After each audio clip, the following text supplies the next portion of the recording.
একই দিনে বাজে বোলিং করলেন তাসকিন আহমেদ ও মুস্তাফিজুর রহমান। দুই টাইগার পেসার মিলে রান দিয়েছেন ৯৮।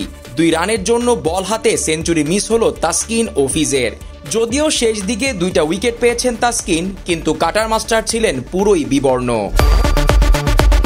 অবশেষে টানা ৩ হারের পর জয়ের দেখা পেল মুস্তাফিজুর রহমান ও তাওহিদ হৃদয়ের দল ডাম্বুলা সিক্সার্স। তাসকিনের দলকে হারানোর দিন বল হাতে হতাশার দিন কাটিয়েছেন মুস্তাফিজুর রহমান। টানা দ্বিতীয়বারের মতো একাদশে জায়গা হয়নি তাওহিদ হৃদয়ের। ১৮৫ রান ডিফেন্ড করতে শুরুতেই তাসকিনকে বোলিং আনেন কলম্বো স্ট্রাইকার্সের অধিনায়ক থিসারা পেরেরা। দ্বিতীয় ওভারই তাসকিনের হাতে বল তুলে দেন তিনি। তবে পেরেরার ভরসা রাখতে পারেননি তাসকিন আহমেদ। প্রথম ওভারই ২১ রান দিয়ে ফেলেন এই ডানহাতি পেসার। প্রথম ওভারই ১১টা রান এক্সট্রা দেন টাইগার ভাইস ক্যাপ্টেন। নিজের দ্বিতীয় ওভার করতে আবারও পঞ্চম ওভারে তাসকিনকে ফিরিয়ে আনেন থিসারা পেরেরা। এবার ৮ রান খরচ করেন তাসকিন, হজম করেন একটা ছক্কাও। এছাড়া ২২ রান ৪ যোগ হয় তাসকিনের ওভারে। প্রথম ২ ওভারে ২৯ রান দেন তাসকিন আহমেদ। ১৩তম ওভারে আবারও বল করতে আসেন তাসকিন আহমেদ। এই ওভারেও ১০ রান দেন তিনি।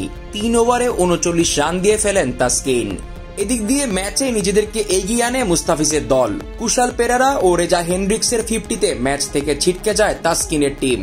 আর টানা ৩ হারের পর টুর্নামেন্টের প্রথম জয়ের দিকে এগোতে থাকে ডাম্বুলা সিক্সার্স। তবে নিজের চতুর্থ ওভারে এই দুই ব্যাটারকে প্যাভিলিয়নে পাঠান তাসকিন। ওভারের চতুর্থ বলে রেজা হেন্ড্রিক্সের উইকেট নেন এই ডানহাতি পেসার। তাসকিনের ব্যাক অফ লেন্থের বলে ছক্কা হাঁকাতে গিয়ে আউট হন রেজা। রেজার মতো একই স্টাইলে আউট হন কুশল পেরেরাও। তিনিও ছক্কা হাঁকাতে গিয়ে আউট হন তাসকিনের ওভারে।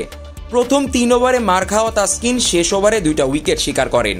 তবে উইকেট শিকার করলেও বল হাতে ৪৫ রান দেন এই ডানহাতি পেসার। মোটা দাগে অ্যাভারেজই বলা যায় তাসকিনের বোলিং পারফরমেন্স। উইকেট 2টা শুরুর দিকে পেলে ম্যাচে ফিরতে পারত তার দল কলম্বো, কিন্তু সেটা আর হয়নি। এদিকে তাসকিনের অ্যাভারেজ দিনে বাজে বোলিং করেছেন Mustafizur Rahman.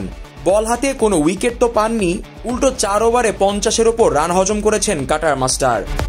Jisan Ahmed, BD cric time.